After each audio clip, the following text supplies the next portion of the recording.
poverty, more and more Britons will become dependent on food banks. And the West's economic crusade against Russia, is not guided by democracy or human rights or international law or for the welfare of the Ukrainian population. Yeah. No, not at all. It is all about great power rivalry, in that the West is attempting to enclose Russia on its western borders, to weaken Russia in Europe, and thereby weaken Russia in the world.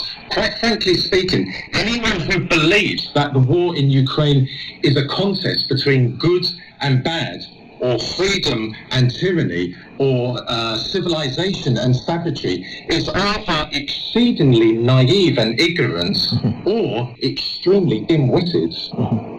Anna Tangen, these G7 leaders meeting in Germany, they will meet in Spain over the next day with their NATO counterparts for a NATO summit.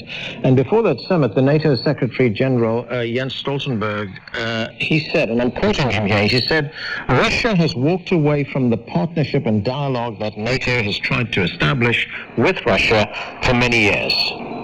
Has this what Russia has done, walked away from a partnership and dialogue that NATO has offered? Well, I think it makes a good soundbite, but the fact is Russia tried to join NATO on 3 occasions, and Russia has been very, very clear every time there's been an expansion into what was previous Soviet bloc area, which they believe the West said that they would not do. So I think this is just rhetoric. I would kind of just put it by the side. Alexei, the British Prime Minister, as we heard in our report at the beginning of the show, Boris Johnson, he said that the G7 and Ukraine supporters, rather, around the world continue to help Ukraine build its economy. What kind of economic help is Ukraine getting from countries like Britain and other countries in NATO? If I may to send a very kind word to Boris Johnson and all the British people who helped Ukraine, I would use this opportunity because, I guess Boris Johnson is now the second beloved politician in Ukraine after the President Zelensky, and we do understand that not only the West should pledge or should donate some money here, we're thinking about the investment, we're thinking about post-war recovery, we're thinking about the business opportunity, how to rebuild our country, how to make it more green and more energy efficient.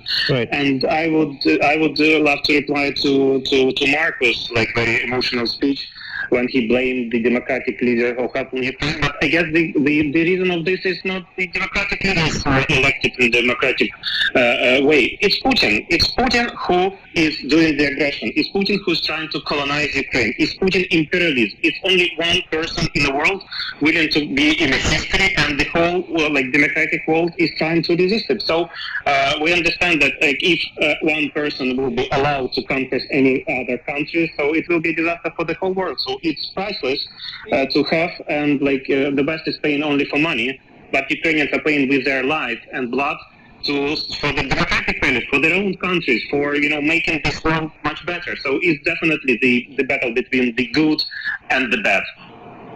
Klaus Lares, NATO currently has 30,000 members, of troops rather, on high alert, but they just announced that as well, they plan on raising that number sevenfold to 300,000. What does that mean, having 300,000 troops on high alert? Will these troops be deployed somewhere? Where would these troops come from?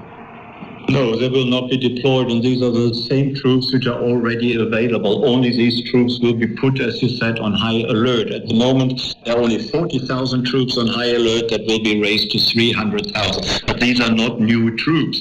And that is a signal, and in reality, it doesn't mean all that much, but it is a signal to Putin that if he thinks of expanding the war, of going into, let's say, the Baltic states, Estonia, for example, that NATO is ready to, within a few days, to deploy troops, that Putin cannot expect to have a few weeks of warfare against Estonia alone without NATO being able to... That's where we have to leave it. Thanks to all of you for being with us. That's it for this edition of The Heat. I'm Alan Live in Washington, D.C. Would you like to receive the latest news updates about China and the rest of the globe? Tune in to the Beijing Hour every weekday for the latest in politics, business, sports, and entertainment from a Chinese perspective. Subscribe to to Beijing Hour for free on Apple Podcasts, Spotify, Google Podcasts, Stitcher, or wherever you get your favorite podcasts. We all enter the 12 with a universal greeting. With a learn to speak. Hoy estoy muy contenta. Though our languages, cultures, and traditions may differ, we still share one thing in common. We have hope for humanity and the world. Donated an additional German railway company Deutsche Director Bahn, of the the International 26th Monetary United Fund, Nations Kristalina. Climate. Hear the difference with CGTN Radio. Join a global network to connect with the world. CGTN Radio. Hear the difference. So learning Chinese, the most difficult thing. So I'm sort of tone deaf. I can't really hear them. I think the cultural mindset is the biggest complication for The grammar. Takeaway Chinese, where you can take some Chinese away and experience progress day by day. Online, on air, and on your phone. Take today wherever you go and stay ahead of what's changing our world. From politics and the economy to business and technology. Today covers regional and international issues that affect China and the world. Keep up to date with Today.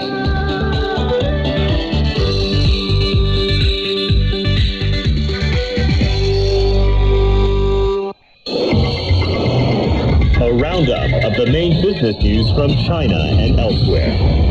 This is Global Business. Hello and welcome to Global Business here on CGTN. I'm Lulu in Beijing. Coming up in the next 45 minutes. China's top economic panel reviewed country's efforts on quality development and reviewing of policies to boost employment. With special coverage on the 100th anniversary of Hong Kong's return to the Netherlands, we look at Hong Kong's role in connecting China and international financial markets.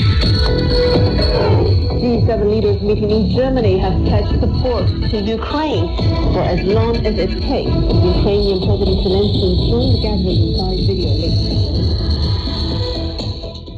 China's economic planning agency, the National Development and Reform Commission, held a press conference reviewing the country's efforts in high-quality development. Over the past 10 years, officials pointed out that China eradicated extreme poverty and maintained a reasonable speed for economic growth. They say that the number of private enterprises has quadrupled in the past decade. Regarding foreign investment, officials say that China will continue to work on a better environment for foreign investors.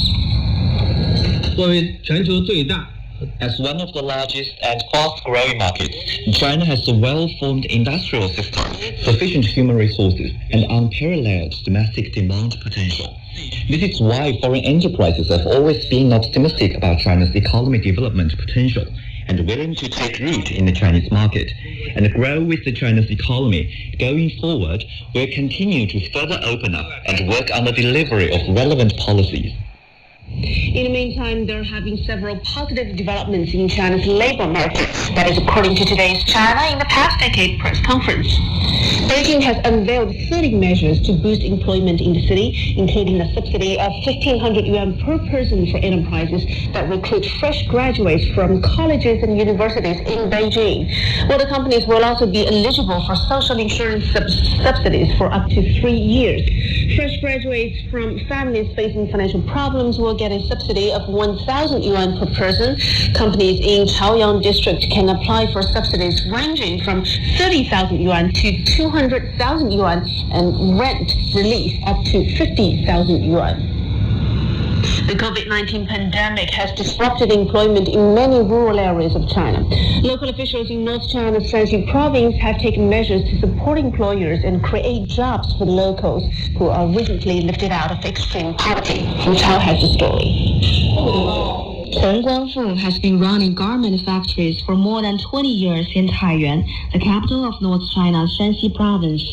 3 years ago, with the support of Loufan County, he opened a garment factory there.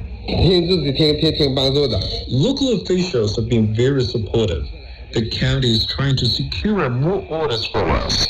Now I have 60 employees, but with more orders, I can hire up to 300 workers. Lofan County now has a total of 18 such workers. Most of the workers didn't have work before, but now they can not only earn income here, but more importantly, they have mastered a professional skill that they can benefit from for all their life. Many of these employees used to be among the poor families in this area. They can now each earn 2,000 to 3,000 yuan a month, which is a considerable income for a small county. The workshop is near my home. I can earn about 100 yuan a day. The more I work, the more I earn. This income is very important to me. I can use it to pay for my kids' tuitions and living expenses.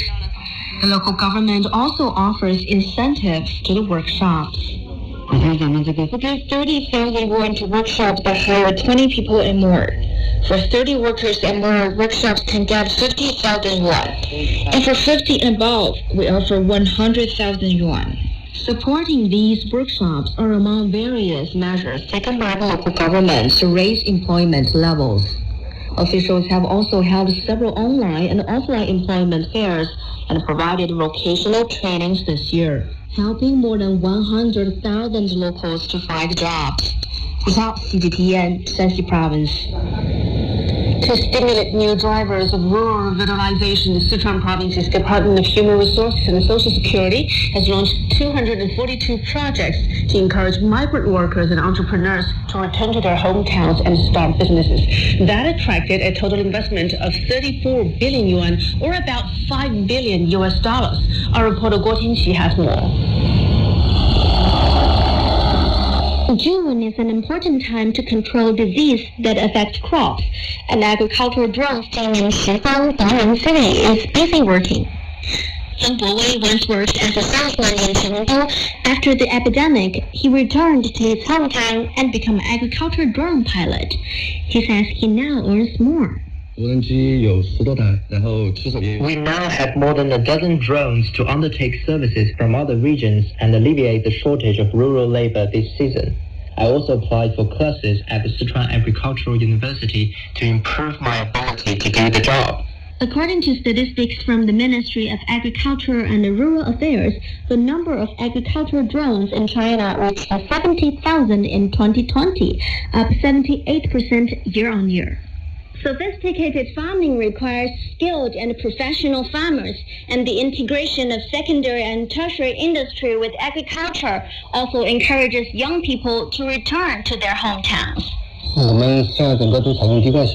The farm uses drip irrigation technology to supply produce for home and supermarkets. Tourists can enjoy flowers in spring and pick fruit in summer. In the future, we will build a winery and a strawberry freeze-drying processing line. According to the 2020 China Population Census Yearbook, Sichuan is the country's third largest province in terms of population outflow, with 10 million people. Local governments hope to inject fresh blood into rural revitalization by luring young people back.